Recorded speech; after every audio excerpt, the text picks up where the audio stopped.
क्या आप अपने माइंड को एंड इमोशंस को कंट्रोल कर सकते हैं? अगर हाँ, तो पहले इमोशन कंट्रोल करने चाहिए या फिर mind?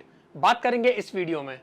Hi, my name is Shubham Mittal. I am on a mission to enable 1 lakh professionals to build a thriving career.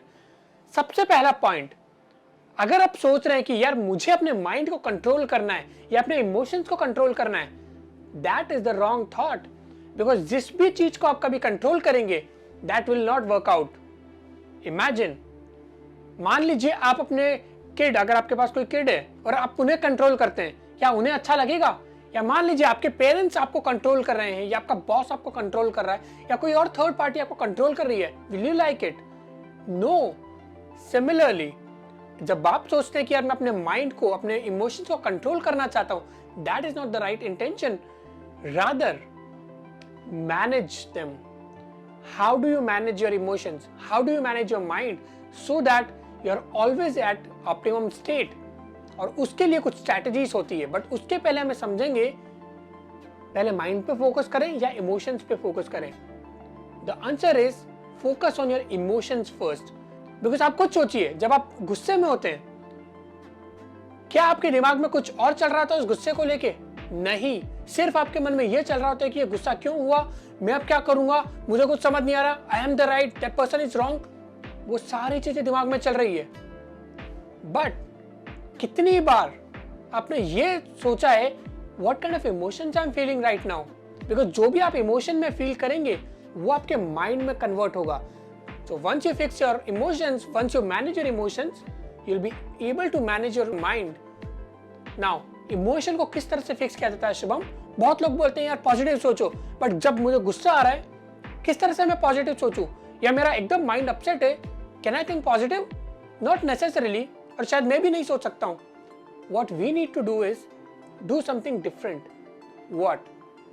सबसे पहली चीज जो आप कर सकते हो वो ये है, think about something which gives you happiness, which gives you inspiration, which gives you Joy. हो सकता है कि आपका एक मिशन है, आप एक किसी चीज के लिए काम कर रहे हैं, think about that thing, because वही एक ऐसी चीज है जो आपको इंस्पायर करती है, जो आपको आगे बढ़ने के लिए प्रेरित करती है। अगर आपके पास कोई मिशन नहीं है, think about let's say a person, but उसी इंसान से आपकी लड़ाई हो रही है, तो किसके बारे में आप सोचोगे? Think about let's say God. Think about the last place you went, जहां पे आपने बहुत अच्छा फील किया था। Think about the last movie जो आपने देखी थी, and think about those good moments. Because जब आप बैड मोमेंट में हो, बैड इमोशंस में हो, how can you replace them?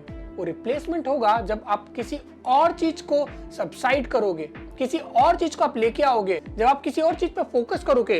तो जब भी आप किसी और चीज पे फोकस करोगे, तो जहां पे आपका फोकस नहीं होना चाहिए, which is a bad emotion, वहां से आप अपने आप दूर हो जाओगे। बिकॉज नाउ आपका फोकस चला गया उन चीजों पे जो आपको अच्छी लगती है।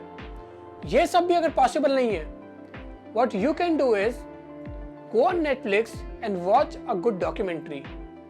उससे दो चीज होगी। Number 1, your attention, your focus will change to other place. Second, you'll learn something out of that documentary. So, आप एक ही समय में दो काम करोगे। तो ये स्ट्रैटेजी आप यूज कर सकते हो टू मैनेज योर इमोशंस। और जब आप अपने इमोशंस को मैनेज कर पाएंगे, आपका माइंड उतना रिसेप्टिव होगा उस चेंज के लिए। बिकॉज अगर आप खुश हैं इमोशनली, आप अच्छा फील कर रहे हैं, तो जो भी कमांड आप अपने माइंड को देंगे, mind will accept it, because mind knows you are conscious of the thought. जो आप सोच रहे हो, और जो भी आप सोच रहे हो अच्छे मूड से, वो आपका माइंड एक्सेप्ट करेगा। Okay, I hope this helps you to manage your emotions and your mind. अगर ये वीडियो आपको हेल्पफुल लगता है तो do let me know in the comment section. इसके अलावा आपका कोई भी क्वेश्चन है जो आपको लगता है मैं आपके लिए जवाब दे सकता हूँ, please put in the comment section below और write an email to me at connect@theshubhammittal.com. I will see you in the next video. Thank you.